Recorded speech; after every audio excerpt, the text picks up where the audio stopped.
विद्यार्थियों, बीते क्लास में मैंने आपको रासायनिक अभिक्रिया एवं समीकरण अध्याय 1 से आपको मैंने रासायनिक अभिक्रिया किसे कहते हैं इसके बारे में बताया था। आज मैं आपको बता रहा हूँ रासायनिक समीकरण के बारे में। क्योंकि जो भी रासायनिक अभिक्रिया होती है उस रासायनिक अभिक्रिया को समीकरण के रूप में लिखा जाता है, तो ये बहुत महत्वपूर्ण है इस लेसन में कि हमें रासायनिक समीकरण कैसे लिखा जाए और रासायनिक समीकरण किसे कहते हैं। तो सबसे पहले जानें कि रासायनिक समीकरण कहते किसे हैं। तो रासायनिक अभिक्रिया को शब्द में, संकेतों में या फिर सूत्रों में लिखना रासायनिक समीकरण कहलाता है। इसे हम दूसरे रूप में भी बोल सकते हैं कि जिस प्रतीकात्मक रूप में रासायनिक अभिक्रिया को तत्व और यौगिकों के रासायनिक सूत्रों की मदद से लिखा जाता है वह रासायनिक समीकरण कहलाता है। कहने का अर्थ है कि रासायनिक अभिक्रिया को में भाग लेने वाले जो तत्व और यौगिक हैं उसके सूत्रों की मदद से जो समीकरण लिखी जाती है उसे रासायनिक समीकरण कहा जाता है। एक उदाहरण को समझिए। जैसे यहां पर देखिए, मैग्नीशियम जोड़ ऑक्सीजन, तीर का निशान है आगे मैग्नीशियम ऑक्साइड। इसमें स्पष्ट पता चल रहा है इससे कि मैग्नीशियम और ऑक्सीजन अभिकारक के रूप में अभिक्रिया करके प्रोडक्ट यानी उत्पाद के रूप में मैग्नीशियम ऑक्साइड बना रहे हैं। तो ये शब्द समीकरण हो गया। इसी को हम संकेतों के रूप में लिखें, सूत्रों के रूप में लिखें तो 2Mg plus O2 will give to 2MgO। अर्थात यहाँ पर मैग्नीशियम ऑक्सीजन के साथ, मैग्नीशियम सॉलिड है, ऑक्सीजन के साथ अभिक्रिया करके मैग्नीशियम ऑक्साइड बना रहा है, ये भी सॉलिड बन रहा है। तो यहाँ पर ध्यान देने की बात है कि जब भी संकेत समीकरण लिखें तो हम उसे संतुलित करके लिखें, क्योंकि शब्द समीकरण हमेशा संतुलित होता है लेकिन संकेत समीकरण को संतुलित करके लिखना पड़ता है। चलिए, ये तो थी उदाहरण के साथ बातें। अब आपको जानना है कि रासायनिक समीकरण लिखने के तरीके क्या हैं। तो सामान्य रूप से रासायनिक समीकरण को हम दो तरीकों से लिखते हैं। एक को बोलते हैं शब्द समीकरण और दूसरे को संकेत समीकरण के रूप में लिखते हैं। तो सबसे पहले जाना जाए कि शब्द समीकरण क्या है। तो रासायनिक अभिक्रियाओं को शब्दों में व्यक्त करना या लिखना शब्द समीकरण कहलाता है और शब्द समीकरण हमेशा संतुलित समीकरण होता है। जैसे मैंने बताया आपको उदाहरण में कि मैग्नीशियम जोड़ oxygen will give to magnesium oxide. यहाँ मैग्नीशियम और ऑक्सीजन अभिकारक है और मैग्नीशियम ऑक्साइड उत्पाद है। तो इस प्रकार से शब्द समीकरण पूर्ण संतुलित समीकरण हो गया। दूसरा है संकेत समीकरण। तो रासायनिक अभिक्रिया को संकेतों में या सूत्रों में लिखना संकेत समीकरण कहलाता है और संकेत समीकरण को हमेशा संतुलित करके लिखा जाता है। कारण यह है कि द्रव्यमान संरक्षण के नियम को यहाँ पालन की जाती है। अब यहाँ पर देखिए, जो पहले उदाहरण था कि मैग्नीशियम ऑक्सीजन के साथ अभिक्रिया करके मैग्नीशियम ऑक्साइड बनाया, ऐसे 2Mg plus O2 will give to 2MgO, इस प्रकार से लिखा। तो रासायनिक समीकरण को अब जानते हैं कि कैसे लिखना है।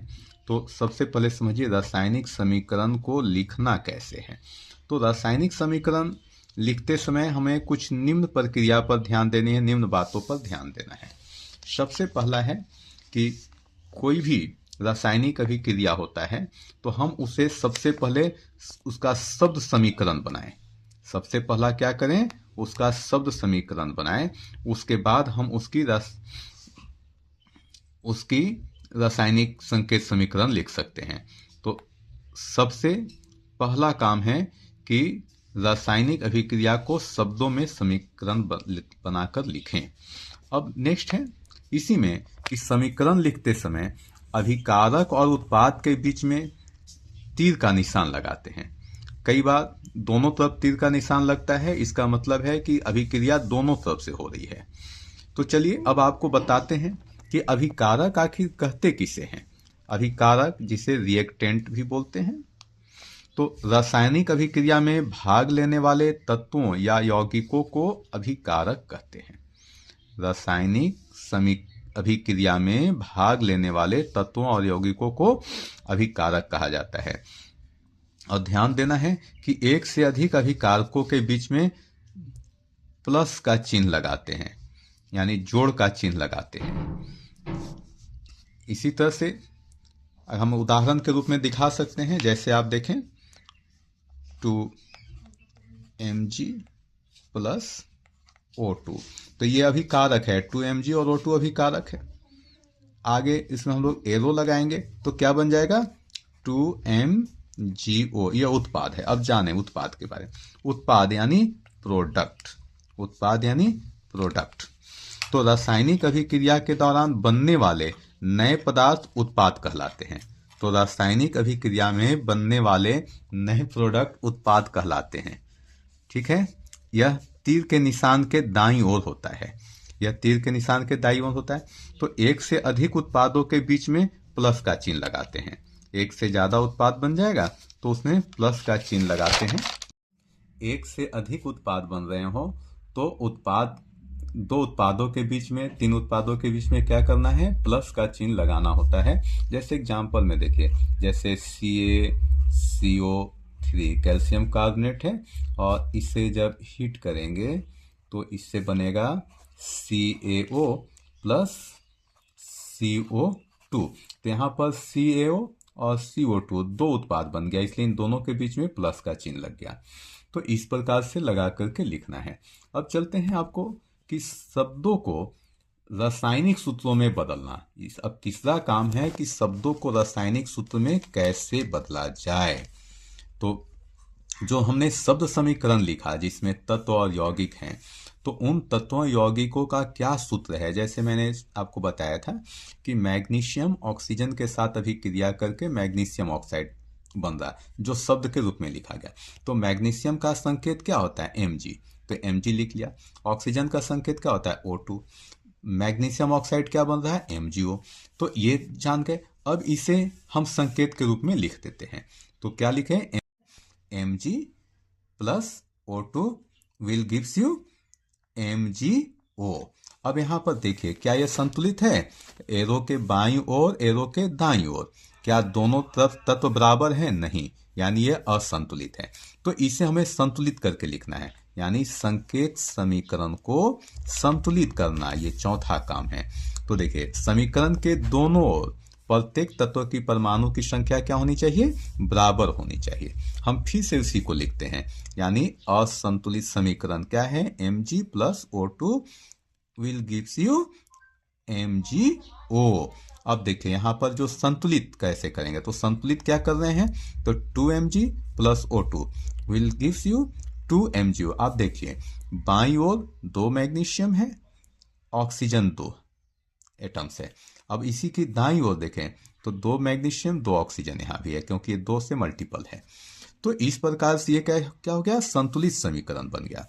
अब देखिए इतने के बाद फिर हम लोग करते क्या हैं, आवश्यकता अनुसार अगर भौतिक अवस्था लिखना है, आवश्यकता है, तब हम क्या करेंगे, पदार्थों की अवस्था भी लिख सकते हैं और लिखनी भी चाहिए।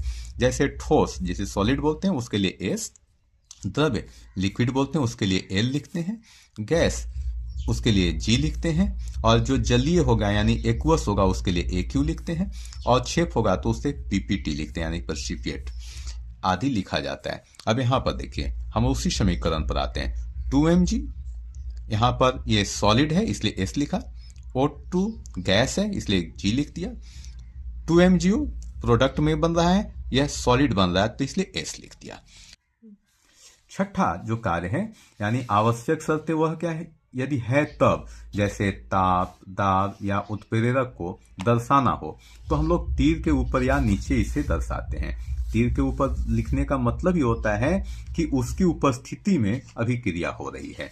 जैसे यहाँ पर देखिए CaCO3, तो बिना हीट का यह अभिक्रिया नहीं होगा, तो इससे क्या बना, CaO प्लस CO2। तो इस तीर के ऊपर हमने हीट दर्शा दिया। तो इस प्रकार से आवश्यकता पड़ने पर हम लोग ताप, दाब या उत्प्रेरक को एरो के ऊपर या नीचे लिखते हैं। अब आइए सातवां, वह क्या है, रासायनिक समीकरण लिखते समय हमेशा द्रव्यमान संरक्षण नियम का पालन करना है।